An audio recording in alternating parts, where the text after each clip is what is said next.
Olá, gente. É bom estar com vocês novamente, né? A gente chega ao nossa terceira sessão aqui do seminário, né?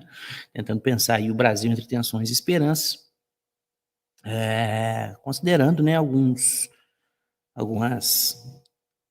dos acontecimentos políticos da última década do Brasil, né, e com o aporte da literatura na área, né, nas áreas de filosofia, política e ciência política do nosso tempo.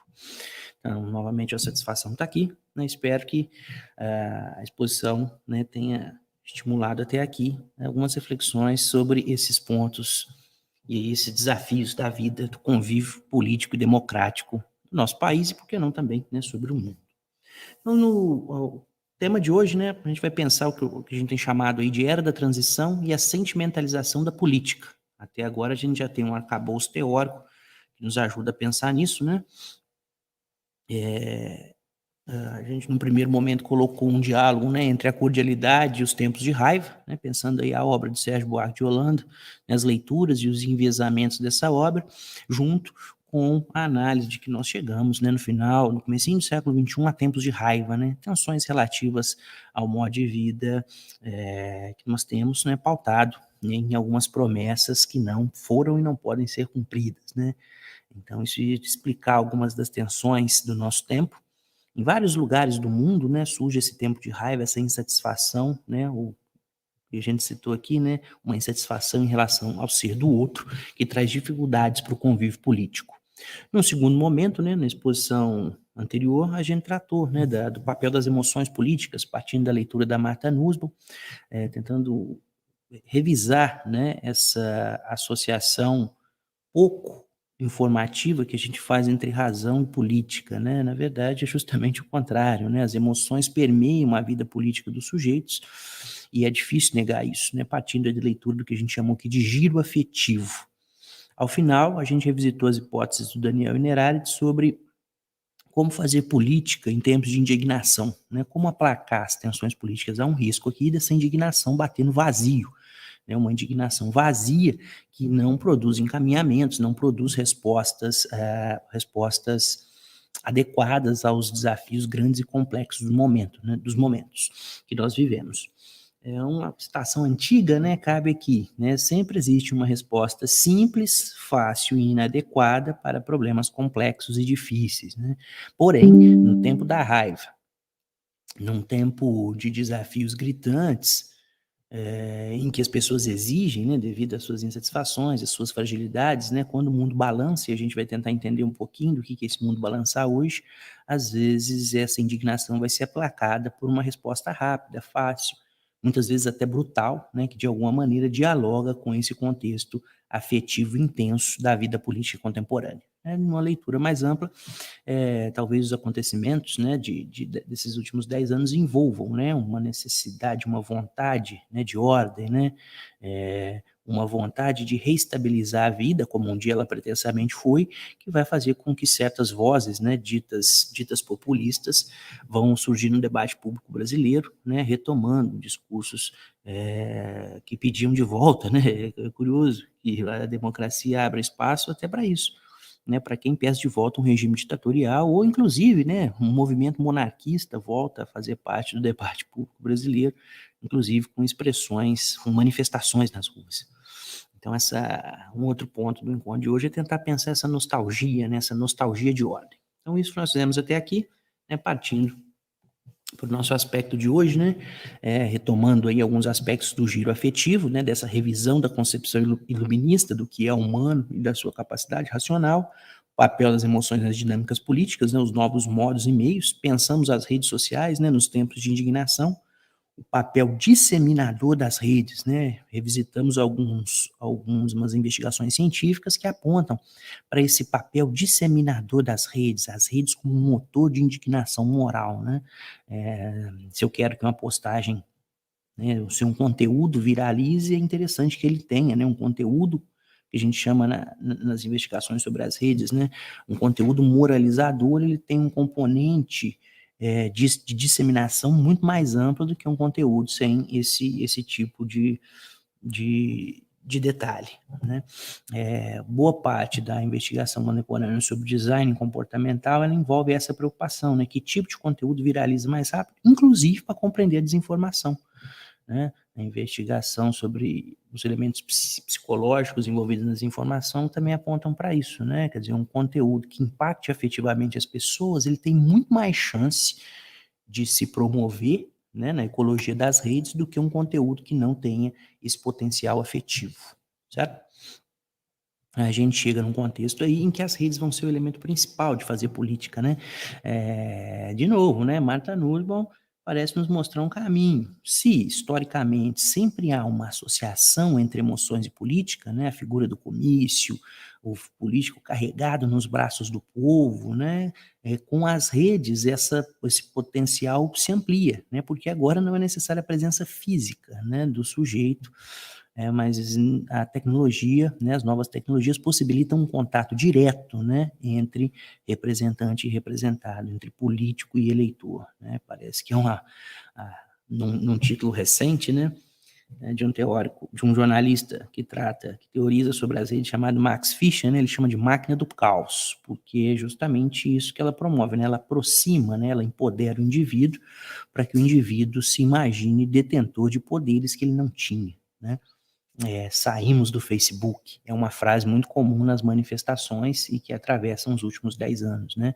Quer dizer, há um diálogo entre redes e ruas que vai ser muito interessante, que vai fervilhar, né? O gigante acorda, literalmente, pessoas que historicamente não estavam tão envolvidos com questões, temas e debates políticos passam a interagir com isso com muita facilidade, né? Há também nessa dinâmica das redes, né, o processo de que a gente chama de formação de bolhas, né? O sujeito vai se aproximar daquilo que ele deseja, pensa, acredita, né? As redes funcionam dessa maneira. Afinal de contas, se eu ver alguma coisa que me contraria a todo momento, eu vou sair das redes. Eu vou para outra, fazer outra coisa. Agora, quando me dá mais do mesmo, é ali que eu fico, né? Eu passo a ter uma dieta informacional pautada no que eu penso, no que eu acredito, no que eu desejo, no que eu quero, né? A chamada famigerada lógica algorítmica, né? Então as redes, elas vão ter um papel, se não central, né, será um elemento bastante importante nas dinâmicas políticas desse começo de século. Okay? Tá, né, evidenciado aí a preocupação, né, a preocupação constante dos atuais governos com as redes, com a discussão sobre os limites das redes, né, a regulamentação das redes, a instituição de um dito gabinete do ódio, né, em governos anteriores, que se pautavam justamente por um cuidado constante com as redes. Política e tecnologia, né, sempre tem essa relação ao longo da história que faz pensar, mas agora um ponto central, né. Revisitamos alguns episódios com alguns acontecimentos políticos, né, como o impeachment, contexto do impeachment da presidente Dilma entre 2016 e 2017, né, revisitamos a famosa foto, né, de um muro que dividia a Praça dos Três Poderes em Brasília, né, um muro, né, que dividia, um muro bastante simbólico, afinal de contas o componente estrutural e afetivo impedia, né, a proximidade e o diálogo, né. A dúvida que Inerarity nos coloca é justamente essa: como construir soluções políticas com as vias dialógicas interceptadas por duros afetos, né? Num contexto de política constantemente indignada, e muitas vezes, né, há uma razão que sustenta esses afetos, né? Há uma tensão que atravessa a convivência política brasileira, como nós abordamos aqui no primeiro momento. Como construir soluções se eu não consigo estabelecer pontes, diálogos e aproximações, né? Se, né, como se diz no Brasil constantemente, né, se o ranço está instalado. É um desafio político do nosso tempo. E aproveitando, né, para pensar o nosso tempo, né, o sociólogo brasileiro Sérgio Abranches, ele faz uma descrição curiosa, né, uma descrição que nos ajuda a pensar aqui, num título, né, A Era do Imprevisto, né, ele pensa uma era da transição, né, para nos ajudar, né. Quando eu falo em mundo que balança, né, pode parecer um pouco complexo, mas vamos entender isso. Aí a gente passa a entender isso, né? A era do imprevisto, esse mundo que balança, né, são mudanças, as mudanças em variados níveis que vão acontecer entre o final do século XX e o começo do século XXI. Vamos pensar, né, numa situação básica, cotidiana e ordinária, e a constituição familiar, né? Durante boa parte do século XX, né, Eu sou um homem de quase 40 anos, né? Essa transição que a gente vivenciou chama atenção. O que a gente chama de família, né? Esse vocabulário vai ser utilizado por alguns setores políticos do nosso tempo.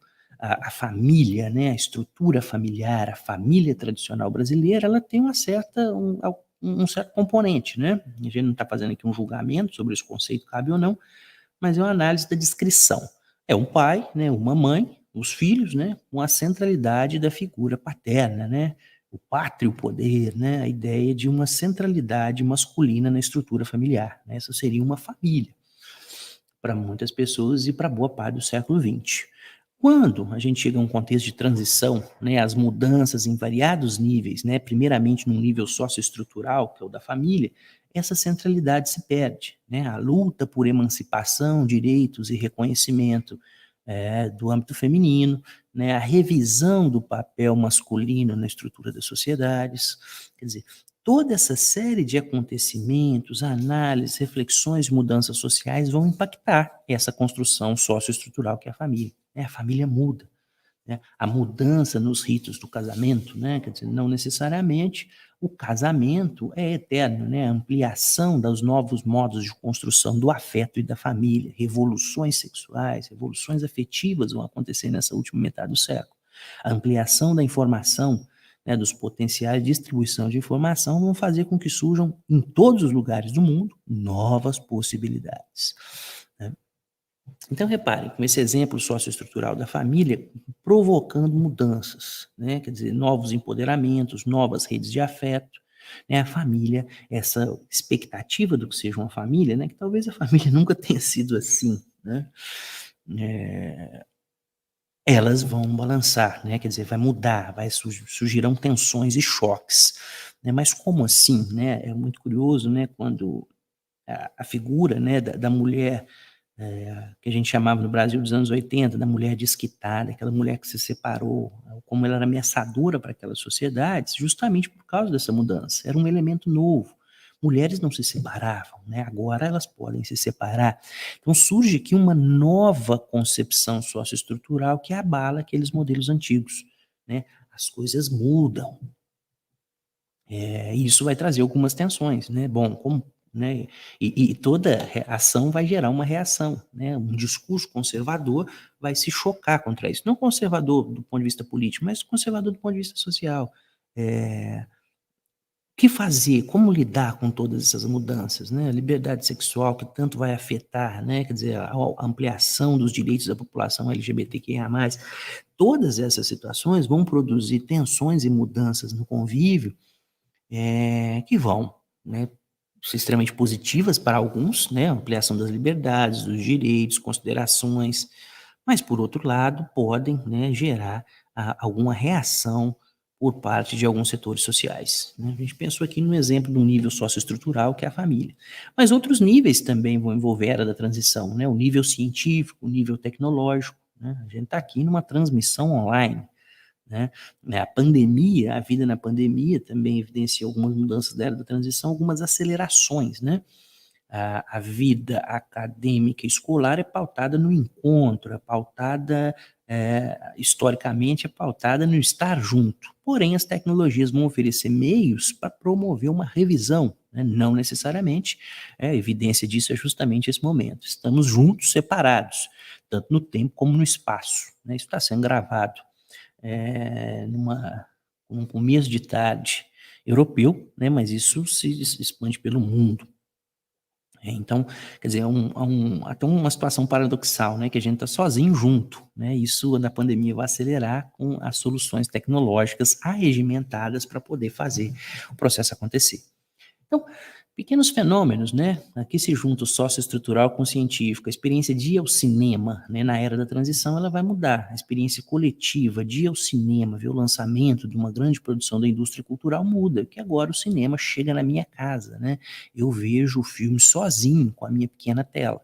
Então, há quem defenda, né, que há aqui um risco, né? Porque os laços sociais já frágeis no fim do século XX se dissipam num processo individualizador. Né? Mas, por um outro lado, é um processo muito confortável. Eu já não preciso, né? A experiência cinematográfica do século XX, eu ia ao cinema, eu ia a uma locadora, né, uma Blockbuster, buscar o meu filme do final de semana. Agora eu vejo ele sozinho em casa. Então, reparem, são mudanças que, né, beneficiam o indivíduo, de algum ponto de vista, né? O sujeito é mais livre, ele tem mais ações, mais possibilidades, mas, por outro, né, é uma mudança socioestrutural que tira, né, o âmbito coletivo, o sujeito do âmbito coletivo de circulação. Então, a era do imprevisto atua no nível socioestrutural, no nível científico e tecnológico e também no nível ambiental e climático. A nossa relação com a natureza, após as conclusões científicas, né, ela também vai mudar, né, o impacto humano na dimensão ambiental passa a ser considerado, né. É um texto famoso do século XX, né, do Kate Thomas, né, o homem e o mundo natural, essa relação vai mudar. O humano e o mundo natural terão outras dinâmicas, né, a preocupação ambiental passa a ser um traço do sistema de produção e consumo, que também vai fazer com que novos hábitos surjam, né, novos hábitos alimentares, novos hábitos de consumo, novos hábitos de produção, que também, né, receberão alguma reatividade, né. Hum, os debates, né, sobre as mudanças climáticas, né, as tensões envolvidas nessas questões também geram efeitos nessa era da transição. Então, de alguma maneira, né, na era do imprevisto, né, quer dizer, a gente não esperava essas mudanças tão rápidas, ou essas mudanças rápidas mostram, né, vão gerar alguma nostalgia da estabilidade, elas vão atravessar o nosso cotidiano, né. Há no Brasil, né, um meme que comunica, né, a distinção entre algo que é raiz e algo que é Nutella. Né, algo que seria raiz seria algo tradicional, profundo, acabado, que dá certezas, e aquilo que é Nutella é novo, é sensível, é simples, é superficial. Então há no senso comum, né, da convivência brasileira, né, de que reflete essa era da transição, alguma coisa que era estável, raiz, firme e algo que é novo, que a gente ainda não entende muito bem, né.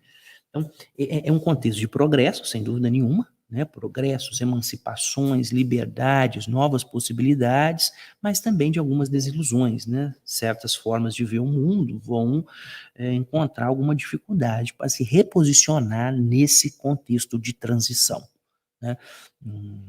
O convívio, né? O convívio passa a não ser tão simples, né? A mudança é muito rápida, a mudança gera tensões e o sujeito vê coisas que ele nunca viu na vida, né? Eh, a gente pode pensar que a tecnologia financeira, né? A experiência, né? Uma experiência simples e cotidiana que também mostra a transição. Ele vai cortar o cabelo, né? Vai ali no cabeleireiro, no barbeiro, como se é dito tradicional no Brasil, e o indivíduo não aceita, né, a tecnologia de pagamento que é o Pix, né, a transferência eletrônica de recursos imediata. Ele não aceita porque ele não sente a materialidade do dinheiro, né, ele não vê o dinheiro, ele não confia nas tecnologias, né, quando elas dizem respeito a um elemento importante da sua vida que é o dinheiro. Então a era da transição está bem sedimentada aqui. Há uma estrutura antiga de se fazer e se pensar, que é o dinheiro, né, a materialidade do dinheiro, as notas e as moedas com algum valor, e a transição, o processo tecnológico, né, a internet promovendo ali possibilidades de pagamento online, é onde não se há materialidade do dinheiro. O afeto despertado é uma insegurança no sujeito que não entende esses processos, o que que é isso, de onde que vem isso, para onde que está indo meu dinheiro, será que não tem risco de alguém pegar meu dinheiro? E a expectativa de que funcione, né. Quer dizer, é um emaranhado curioso entre que, pô, nós progredimos, nós construímos um sistema de pagamento online, assertivo, que tem funcionado razoavelmente bem, né, com as falhas próprias da tecnologia, mas que funciona, mas há uma desconfiança dessa mudança intensa e rápida nos nossos cotidianos, né. Então há aqui, né, mudanças intensas e impactantes na vida comum, né, mas que vão ter alguma dificuldade de aceitação, né, principalmente nas tensões geracionais. Por um outro lado, esse mesmo sujeito que tem críticas ao Pix, né, ao sistema de pagamento online, ele se informa, né, pelas redes sociais, pelas redes de interação social digital, mas sem saber muito bem lidar com essas informações que chegam, né. Então, esse seria mais uma evidência, né? A família, a distribuição de informações, os meios de realização da vida, o processo educacional, e o envolvimento afetivo do século XXI, causando alguns choques em quem convive, quem ainda não, quem vem de um mundo em que ele não é naturalizado. Então, essa série de transições, né, vão fazer com que é isso que eu chamo, né, de um mundo balançar, né? o que se esperava não se efetiva, né? O modo como se via e se entendia o mundo, ele muda e muda muito rápido, né? Entre o final do século XX e o começo do século XXI, né? O subtítulo do livro do Sérgio Abranches, né, é um livro muito bom, né, chamado A Era do Imprevisto, né? A Grande Transição do século XXI. Esses efeitos eram imprevistos, né? A gente pode pensar hoje num grande elemento da transição, que é o debate sobre a inteligência artificial, né? Bom, eu sou um professor, né? Será que esse emprego vai existir daqui a 20 anos? Reparem as tensões oriundas da era da transição, uma transição tecnológica impactando o nível socioestrutural, que traz uma ameaça existencial à forma com a qual eu ganho a vida, né? Podem surgir ansiedades, né? Teremos empregos? É uma pergunta da era da transição, né? O debate sobre a inteligência artificial é mais um debate envolvido na era da transição. O que vai acontecer com o mundo? O que vai ser? Né? O que nós seremos? Reparem que todas essas questões estimulam afetos, né? Na sequência, o Abranches vai escrever um outro livro chamado A Era dos Governantes Incidentais, o caráter incidental da transição. As mudanças da era da transição geram reações que muitas vezes vão ser acolhidas por governantes incidentais, outsiders, figuras de fora, não políticos, né? E dialogam, né? Uma era da transição, uma série de mudanças causando reações, efeitos, emoções, intensidades que obterão respostas políticas, né? Daí o boné, né? O Make America Great Again, né? Fazer a América grande de novo, se olha para trás, né? Como que eu vou ter certeza? Como que eu sei a verdade? Com quem que eu confio, né? Um diálogo comum intergeracional no Brasil poderia ser o seguinte: eu passei a vida inteira assistindo o Jornal Nacional e dando atenção para aquilo. Agora eu já não confio no Jornal Nacional e eu tenho uma série de informações chegando a todo momento, né? Não é à toa que um vocabulário comum da era da transição vai ser narrativa, né? Criam-se narrativas a todo momento, né? E também não é incomum que seja o tempo da desinformação, né? Da ideia de fake news. Fake news é um vocabulário difícil, talvez desinformação congregue melhor o tema. Mas o ponto aqui é que são várias possibilidades de distribuição de informação motivadas por uma ampliação das liberdades, das vozes e dos meios tecnológicos para isso.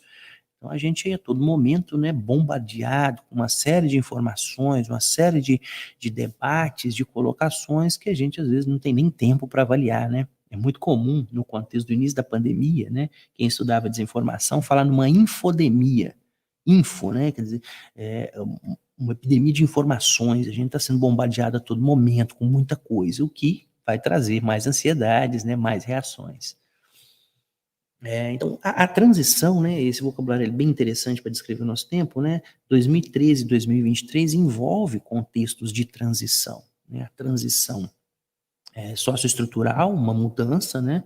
As grandes manifestações passam a ser organizadas nos ambientes virtuais, como nós disse aqui, uma forte mobilização das emoções, o gigante acorda, né? Quer dizer, um gigante que dentro de uma tradição tem certos modos de pensar e de agir que em algum momento é estimulado, né? Todo mundo que viveu no Brasil nesse período conhece alguém, né, que não se preocupava, não era tão envolvido com política, que de repente, né, passa a tratar dos temas, né? Então, em todos, né, há até aqui um debate, né, sobre o que é politicamente correto ou não, também um debate da era da transição, né, porque certas problematizações no âmbito das minorias, que são maiorias em termos numéricos, né, elas serão próprias da era da transição. Não se discutia, por exemplo, né, durante boa parte do século XX, o racismo estrutural brasileiro, não se discutia no âmbito comum, né, envolvendo até uma mitologia de uma certa democracia racial. Esse é um debate da era da transição, né, que envolve também uma transição na compreensão daquilo que nós somos. Então, a transição vai também, além de produzir essas tensões e ansiedades, ela traz debates que estavam escamoteados, né? Essas vozes que historicamente não poderiam participar do debate público institucional ou no Jornal Nacional, agora elas têm outros meios para se colocar, né? Então, a transição, o imprevisto vai chocar, ela vai trazer choque, não chocar do ponto de vista psíquico, também, né? Mas o choque aqui é das vozes, opiniões, visões de mundo, né? A era da transição traz esses choques, né? Essa possibilidade de encontros de situações que não se encontrariam. Então, aqui né, um passo curioso, né, que também ajuda a entender e a pensar nosso tempo, né? A política da indignação, né, a política da era da transição, ela vai estar envolta a choques. E, de novo, a pergunta do Inerarity, né? Como produzir respostas institucionais, organizadas, estruturadas, com choques constantes, né? A era da transição produzindo essas ansiedades, esses medos, né, em todos os âmbitos, no âmbito social, né, no âmbito econômico, no âmbito produtivo, né, no âmbito tecnológico, no âmbito climático, né? Como é que a gente vai oferecer respostas, né, para problemas que a gente ainda nem delineou e que já geram tanta, tanta reação? Eu fiz referência aqui ontem ao modo de fazer política pautado na estimulação constante das emoções, ele também vai se escorar na transição, né? Quer dizer, o debate aqui sobre o que a gente vai ensinar para as nossas crianças, né? Quer dizer, reparem, há um medo do novo, né? Há um medo de novas possibilidades. E alguém vai fazer disso plataforma política, né? Alguém vai fazer disso plataforma política, vai explorar isso, vai explorar meios, anseios, ausência de informação, desinformação, e essa vai ser a toada política, né? A ideia, né, um constante choque, né, um constante choque. A Naomi Klein tem uma análise interessante, né, sobre a doutrina do choque, mas na era da transição o choque vai ser constante, né? Eu estou a todo momento, né, vendo coisas que eu não via, convivendo com situações que eu não vivia, escutando discursos que eu não vivia, né? E eu reajo das mais variadas maneiras. Isso é mimimi, né? Eu reajo com alguma violência, é um mundo que me ameaça. Eu vou lidar com isso ameaçando também. É o que me faz pensar também, gente, sobre até a questão da a brutalidade como uma reação, né? Quer dizer, eu não compreendo o mundo, né? Eu não entendo mais o mundo, né? Tem toda uma indústria cinematográfica curiosa sobre isso, né? Vários filmes, né, que vão explorar isso, né? Eu não entendo mais o mundo.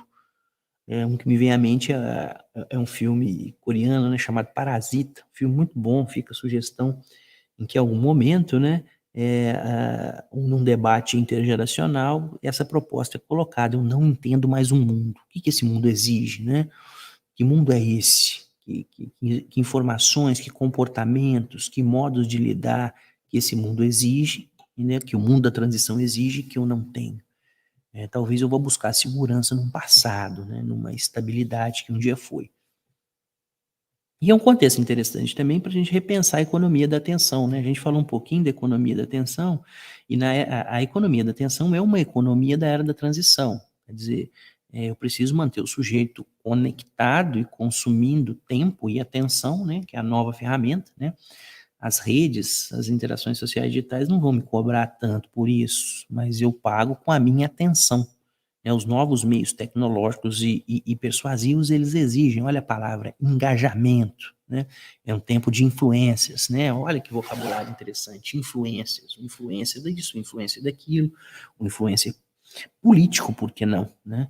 Quer dizer, a economia da atenção vai, de alguma maneira, também depender dessa mobilização constante dos sujeitos. E como nós dissemos aqui, nada mais engajador do que envolver as emoções morais das pessoas, né? Não é incomum, né, que alguém que fale sobre política na internet ou algum político que a todo momento estimulando tenha milhões de seguidores, né?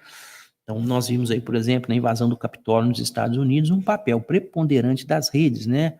O, a desinformação, né, como elemento principal dessa mobilização constante, né? O, o 6 de janeiro americano, um ano antes do Brasil, né, ele tem todas essas características também, né, um retomada ao passado, é famosa a imagem do sujeito, né, vestido, né, com um capacete, um chifre, uma capa de pele, né, tem toda ali uma estética de um estímulo de retorno ao passado, né, de um passado pretensamente glorioso, né, de americano, uma coisa, uma raiz branca, né, firme e forte, né, América para os americanos. Então tem toda ali uma mobilização da atenção, dos afetos produzida nas redes, né? Isso vai ser uma estética comum, né? Uma estética comum desse tempo, né? pautada aí pela economia da atenção. Hoje, quem estuda o tema, né, nesse livro do Max Fischer mesmo, né, A Máquina do Caos, ele faz uma descrição interessante, né, uma análise que envolve a mobilização da atenção, eu capturo a atenção do sujeito, coloca ele numa bolha, né, captura-se a atenção, né, tem toda uma indústria da tecnologia persuasiva aí, né, as redes são desenhadas para capturar a atenção, né, para produzir estímulos afetivos interessantes, né? A gente que está nas redes não pode negar isso. Então, primeiro se captura a atenção do sujeito, mobiliza essa atenção com conteúdos que lhe são pertinentes, cria-se uma rede de interação, né, o que a gente poderia chamar aqui de uma bolha, e estimula comportamentos. Né? Essa seria a listagem. Né? Tá lá o sujeito buscando informações sobre o mundo e em algum momento ele cai, né? Que o analista vai chamar de toca do coelho. Ele cai, né, numa rede informativa, é capturado por isso, e essa rede informativa passa a mobilizar seus afetos a todo momento. A todo momento, né, captura atenção, mobiliza afetos e estimula ações, né, em todos os âmbitos, né, a gente não está falando, está preocupado aqui com a mobilização dos afetos por uma extrema-direita, que vai utilizar melhor disso, é claro, mas em todos os âmbitos, né, um ponto da era da transição. É possível escrever hoje uma tese de doutorado sem frequentar muitas bibliotecas, né? Porque a gente vai estar com muito material disponibilizado no universo online. Mas, por outro lado, né, essa mobilização no âmbito político pode trazer problemas, né? Porque a política é o lugar do debate, do diálogo, né? Quando eu passo a demonizar o outro, quando quem está fora da minha bolha não vale, né? Os níveis de empatia baixam, né? Como promover respostas políticas, né? Então, a economia da atenção é um desafio da era da transição, né? Justamente por essa potência afetiva, né? Não é um elemento neutro no debate. A potência afetiva das interações sociais digitais, ela é um elemento importante, né? Das mudanças sociopolíticas da última década e não deixa de ser no Brasil, né? É o que a gente chama aí de novas ágoras, né? Novas praças de debate, né? A digitalização do espaço público, né? O slogan é maravilhoso, vem pra rua.net. E aqui eu confesso minha ignorância, eu não sei se esse movimento ainda existe, tá? Você mudando o Brasil. Quer dizer, é uma evidência grande dessa nova ágora, o espaço público digitalizado, né? Uma ação coletiva e uma ação conectiva. O sujeito passa a fazer parte de grupos, ele passa a fazer parte de situações às quais ele não fazia. Isso dá identidade, dá afeto, né? As tensões e indignações dele, de alguma maneira, são aplacadas, né? Ele cria o que a gente pode chamar aqui de novos hábitos cívicos, né? Se eu tinha muita dificuldade de levar o sujeito à rua, no começo do século XXI, com essa estimulação constante, surgem novos hábitos cívicos, né? Uma sensação de envolvimento coletivo, né? E o vocabulário moralista ajuda muito. Eu estou salvando o Brasil, né? Eu vim para a rua, eu saí do Facebook. Tudo isso é muito estimulante, né? Principalmente quando a gente não tem uma formação crítica, né, para o debate político. Isso acolhe muito, né? Um país grande, né? A ideia do fazer de novo, né? Numa dinâmica de retroalimentação. Cada vez mais dentro disso, mais eu recebo, mais eu interajo, mais eu estou envolvido, né? Essas novas ágoras digitais, né? E quando elas se encontram, elas são conflituosas também, né? Uma experiência negativa, uma experiência terrível analisar os comentários das notícias que às vezes alguns portais deixam em aberto, né? A brutalidade está escancarada ali. A nova ágora, a ágora digital, ela não é cordial. Ela é tudo menos cordial. Então, né, para dialogar com todos esses fenômenos, né, que nos fazem pensar aqui, né, com a era da transição, né, com a digitalização do debate público, um cientista político espanhol chamado Manuel Arias Maldonado, né, ele escreve um livro que envolve, né, que parece condensar bem todos esses fenômenos, que é o que ele chama de a democracia sentimental, a política e as emoções no século XXI. Né?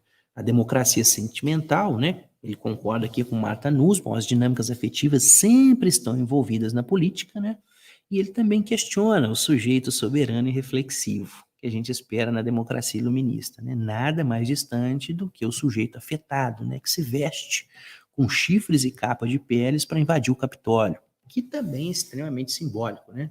O Capitólio é a expectativa de soberania e racionalidade do cidadão que escolhe os caminhos da polis, né? Quando o sujeito invade lá com uma roupa agressiva, intensa, urrando, com arma na mão, é a negação própria, né, desse sujeito soberano e reflexivo, de uma ideia de cidadania iluminista, né? Então aqui, né, na democracia sentimental, os afetos serão politizados, a indignação, a raiva será politizada, né? Principalmente no contexto de economia da atenção. Eu vou citar aqui o Maldonado para a gente compreender essa dinâmica de uma forma mais ampla, né? De fato, não é casual que essa mesma representação esteja sendo submetida a uma erosão que ameaça diminuir seriamente sua eficácia institucional. É certo que a crise da mediação pode explicar-se como um efeito de mudanças sociais de longo alcance, como a era da transição, desde a fragmentação multicultural de nossas sociedades à debilitação dos partidos tradicionais, passando por uma digitalização que nos induz a crer que podemos fazer tudo, nós mesmos, diretamente. Vem para a rua, yes, we can, nós podemos, né? Mas também é certo que a sentimentalização da conversa política é crescente e a crescente força dos afetos na mobilização social contribuem decisivamente para provocar essa crise.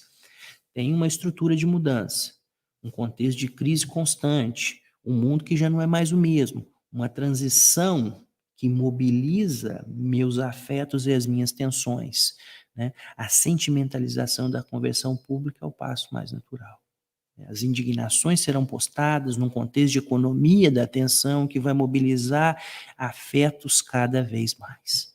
Não é à toa que na democracia sentimental surgirão lados, né? Se a política sempre teve distinções, aqui haverão fortes divisões políticas, né? A polarização, que é tradicional nos ambientes políticos, né? A política simbólica da vida do interior brasileiro mostra bem isso, uma polarização, mas que ainda tem zonas de contato. Na democracia sentimental, ela não tem zonas de contato, né? O que é o que a gente vai chamar de polarização afetiva, né? A polarização afetiva, ela envolve uma distância afetiva que impede contatos e diálogos, né? Os conflitos políticos constantes, a ausência de diálogo, inclusive nos ambientes institucionais, né? Não é possível haver diálogo. Porque as emoções de tensão, né, as emoções tristes, para usar um vocabulário espinosista, elas se mantêm. Não é possível estabelecer laços de contato para além do conflito, né? O conflito é necessário, a mobilização constante dessas emoções negativas é que vai pautar a vida política, né? A polarização afetiva, né? Ou o que a gente chamou aqui de tempos de ranço. Não tem jeito, né? Eu identifico o sujeito. Uma evidência disso é a camisa da seleção brasileira. Né, a camisa da seleção brasileira, ela é bem simbólica dessa estruturação de lados via polarização afetiva, porque a partir do momento que eu vejo o sujeito com a camisa da seleção brasileira, que parecia ser, que parece ser completamente associada a uma visão política de centro-direita, que defende valores patrióticos, pautada por emoções envolvidas na ideia de pátria, né, de um verde e amarelo pujante, do que seria a ideia de Brasil, eu já desligo, né? O canal de comunicação já fica fechado, né? Nós gostamos de futebol, temos um impasse aqui, porque pô, a camisa do Brasil é de todos, né? A camisa do Brasil é de todo mundo, mas não é mais de todo mundo, porque os afetos que ela gera são outros, né? Há até um debate na Confederação Brasileira de Futebol sobre o que fazer com essa situação, né? Porque já não é simples, já não é tão simples lidar com esse fenômeno, né? Seria uma evidência aí da polarização afetiva. E um outro desafio, né, que também é gritante, é o que a gente chama de micropolarização nos ambientes, né, os conflitos no âmbito pessoal e de difícil aproximação e convívio. O almoço da família no domingo é um grande desafio no ambiente de micropolarizações.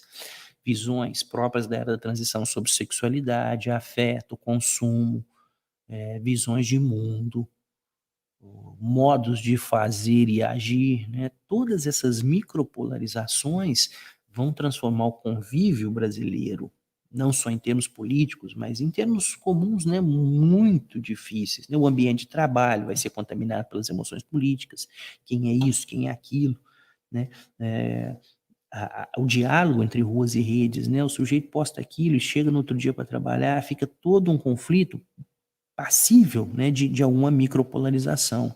Então, os ambientes do convívio social ficam muito contaminados, né? Amizades são desfeitas, né? Muito comum a gente escutar isso. Uma amizade de décadas foi desfeita em função da política. Olha a potência dos afetos aqui, né? A democracia sentimental em ação. Então, a vida, o convívio, ele vai ficar difícil, né? Que é a nossa, talvez o ponto, né, da nossa exposição na sua totalidade aqui. A brutalidade política, ela vai invadir esferas da vida coletiva brasileira onde a gente esperava alguma cordialidade, para usar o vocabulário aqui em jogo, né? Ela vai atravessar, né, o tempo de raiva, a sentimentalização da política atravessa o convívio, e é muito difícil lidar com isso, né? É muito difícil lidar com isso, porque exige, né, uma revisão, não sei se é possível falar em revisão dos afetos, mas uma aproximação que gasta, né, gasta tempo, gasta energia, envolve desligar certas tensões e certos afetos que não são fáceis, né, que não é uma atitude simples, né? Para pensar já um caminho aqui, a gente vai ter uma nostalgia de soberania, nas palavras do Aras Maldonado, né? A nostalgia do soberano, né? Em contextos críticos, num contexto crítico e polarizado, né? Surge aqui uma nostalgia do soberano, né? No mundo que muda, em que eu tenho dificuldades de me relacionar com o novo, independente da minha idade, que eu tenho dificuldades com o futuro, que pode não ou não vir, né? Eu tenho nostalgia, eu tenho saudade de uma potência política capaz de impor uma ordem e um presente ameaçador e incerto. É uma potência, alguém que pode, né? Alguém que vá resolver os nossos problemas, alguém que nos ajude a recuperar o controle, alguém que nos leve de volta aos tempos gloriosos, né? Tempos gloriosos, né? Quer dizer, uma potência política que vai regular, reorganizar o mundo tal como ele era antes. E faz pensar também, né, nas opções políticas envolvidas na democracia brasileira hoje, né? Elas envolvem aqui, né, nenhuma análise de fundo etarista, nada disso, mas são formas e figuras políticas, né, do século XX, né, formas e figuras políticas bastante antigas, né, o que evidencia uma nostalgia do soberano não só numa direita, mas também numa esquerda, né. A gente precisa fazer o Brasil feliz de novo, para usar um slogan muito comum. Então, a era da transição, né, ela abre espaço para uma democracia sentimental, né, que envolve aqui, né, uma nostalgia, que também é um afeto, né, uma certa nostalgia, como éramos felizes, né, é, como fomos felizes em tal momento da história, a gente precisa recuperar isso. Então, a nostalgia, né, os laços, a busca por estabilidades, né, em tempos gloriosos, está bem pautada aqui, né? O que me faz agir, o que me faz apoiar é a nostalgia desse soberano, né? No slide aí, quando vocês receberem, vocês vão ver que tem, ele abre com uma bandeira do Império Brasileiro, né? Quer dizer, às vezes essa nostalgia vai muito longe, né? A nostalgia de um império, né? Reavivar a família real. Eu sempre converso isso com os alunos, né? Que em 1993 nós tivemos um plebiscito, né? Para pensar o sistema de governo brasileiro entre presidencialismo, parlamentarismo e a monarquia. E a monarquia, à época, teve, né, 3 a 5% dos votos. Mas hoje, né, claro, a gente não sabe como seria, mas ver uma bandeira que defende o império é evidência máxima da nostalgia da soberania. A gente está pensando aqui no século XX, né, as soluções políticas do século XX, né, mas que não fosse tão longe. Mas é uma evidência, né, a soberania, não só a soberania política, mas um tempo onde a vida seria estável, seria organizada, teria respostas que hoje não tem, né? Então, parece ser uma conexão, né, entre um mundo que muda, cheio de ansiedades e tensões, que eu não sei exatamente o meu lugar e o lugar dos meus, em que as esperanças, né, para ficar no título do nosso seminário, as esperanças não têm tantas garantias de serem respondidas, né? A sentimentalização do debate é tão grande que eu vou buscar uma mão, né? Uma soberania, algo que vá me que vai me dar segurança e estabilidade, né? Essa nostalgia do soberano, né? A potência política capaz, né? Uma mão forte. E aqui não se exclui uma brutalização, né? Porque a brutalização tanto do debate quanto da ação, né? Porque a gente precisa de gente que faça, né, essa ideia. Tem até um viés aqui, né, que alguém poderia chamar de neoliberal. Não quero pensar muito, eu quero agir, né? Não adianta falar, tem que agir, né? Então, nesse mundo de insegurança, instabilidade, incerteza, né, em quem confiar, eu preciso de ações rápidas, né, e úteis que resolvam os problemas e não necessariamente fiquem de blá blá blá, um mimimi, né, que seria uma negação do diálogo. Né? A nostalgia do soberano também envolve essa negação do diálogo. E é o ponto, né? Muitas vezes a resposta do passado, a resposta política que produziu bons resultados num passado recente, ela não necessariamente produzirá boas respostas no centro do mundo em transição. Né? E a gente pode pensar aqui até mesmo na associação de política e religião e religiões, né? A política e religiões envolvem essa nostalgia de soberania, né? Por busca de uma estabilização, de um modo de ver, de viver, de se pensar bastante estruturado e bem pautado e pouco dialógico, né? Então, bom, não estou julgando uma resposta religiosa, mas eu estou tentando localizá-la, né? É inegável que ela oferece uma estabilidade. Né? Essa estabilidade que oferecida pode ser criticada, é claro, mas ela vai dar segurança, é uma soberania que o sujeito passa a ter. Né? A gente pode fazer uma série de críticas sobre essa soberania oferecida, mas ela não deixa de ser. Uma outra soberania que vai ser oferecida aqui também é a própria ideia, né, minha gente, da economia da atenção dos influencers, né? O influencer, eu já não preciso fazer escolhas, ou coaching, né? Eu não preciso fazer escolhas para a minha vida, eu tenho um mentor. Esse vocabulário ele é muito interessante para pensar a era da transição. Eu tenho alguém que pensa por mim. Eu pago um sujeito para me fazer leitura sobre o mundo e dizer o que eu tenho que fazer. Isso é próprio da transição. Quando tem uma vastidão de possibilidades, alguém vai me dizer o que fazer, né? Às vezes eu escuto, né, a mentoria de não sei quem, quer dizer, o profissional vai pagar uma mentoria, ele vai ser orientado. Numa era de transição, isso parece ser maravilhoso, porque dá soberania para o sujeito. Ele dá uma soberania que eu não tenho, eu não sei o que fazer. Eu preciso que alguém não sei se o vocabulário é esse, né, seja o meu mentor, né? Alguém que me diga o que fazer. Né? Então, isso é próprio do nosso tempo, né? Numa transição com muitas possibilidades, com incertezas, que eu preciso me preparar para ser recebido por um mundo aberto, ter alguém para me dizer o que fazer é muito interessante. Né? É muito interessante. Porém, eu perco minha expectativa de uma certa autonomia. Né? A minha autonomia aqui é escolher qual coach eu vou procurar. Né? Não é nenhuma crítica aqui, não tem, né? As pessoas são livres para fazer escolhas, mas é uma evidência desse tempo, né? De medo, de ansiedade, de tensões e de mudanças, e eu busco um amparo, né? Um amparo existencial, um amparo econômico, um amparo produtivo, né? Que me dá uma certa soberania e segurança que antes eu não tinha, né? Que antes eu não tinha. Esse sujeito ele passa, né? Está embasado e é uma potência que me diz o que fazer. E no âmbito político isso vai ser claro aí pela figura do soberano, né? Uma potência política capaz de impor ordem. Acho que esse é o ponto, né? E aqui a gente pode até revisitar o Bauman, né? O Zygmunt Bauman de um mundo líquido, né?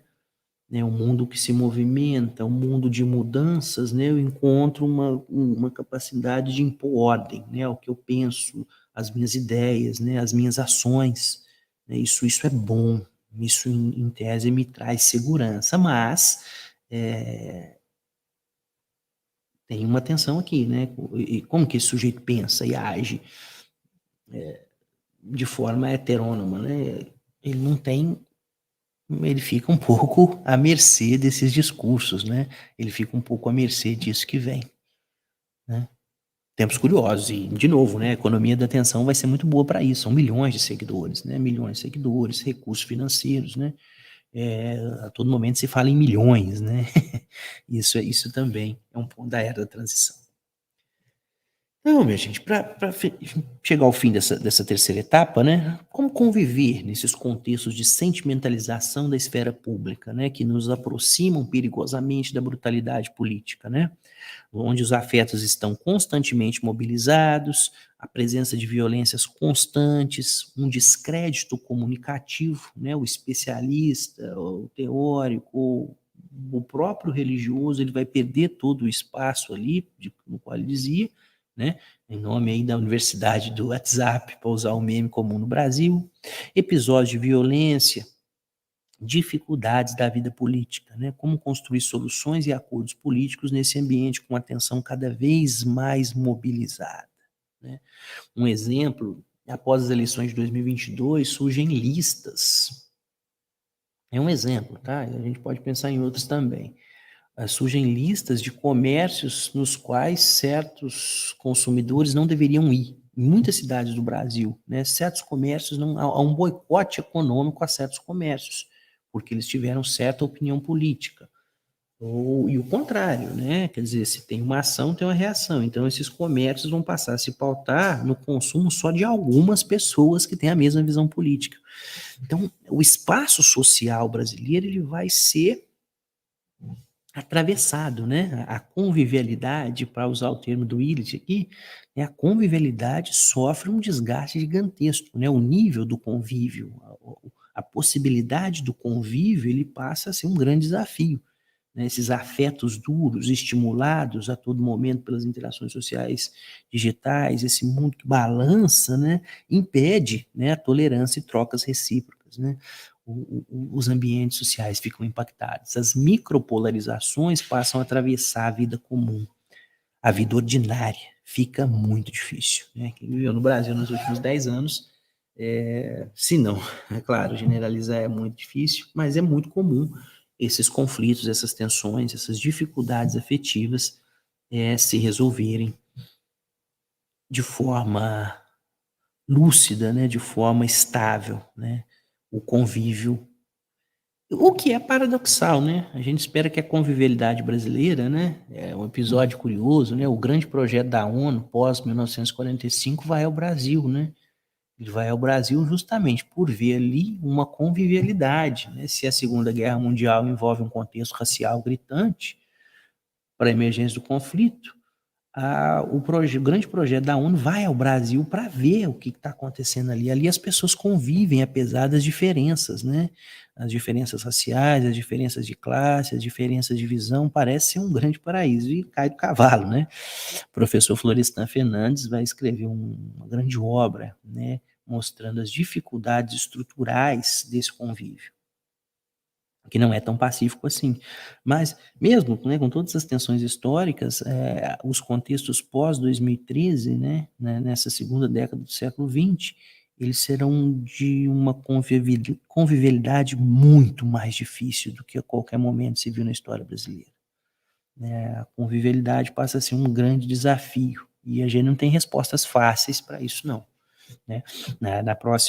No nosso próximo encontro aqui do seminário, a gente vai trabalhar com algumas respostas oferecidas por teóricos brasileiros, né? Por quem viveu a situação com as quais nós dialogamos, e a gente vai perceber que o convívio ele encontra cada vez mais dificuldades, né? Com base nessa sentimentalização da vida pública, da vida política, do debate público brasileiro. Okay? Então, de algum modo, né, é assim e a gente interpreta, né, a era da transição e a sentimentalização da política. Tempos novos, tempos difíceis, tempos que exigem a nossa reflexão e compreensão. Muito obrigado, né, pela atenção. Espero que tenha sido informativo para todos e todas. Um abraço e até.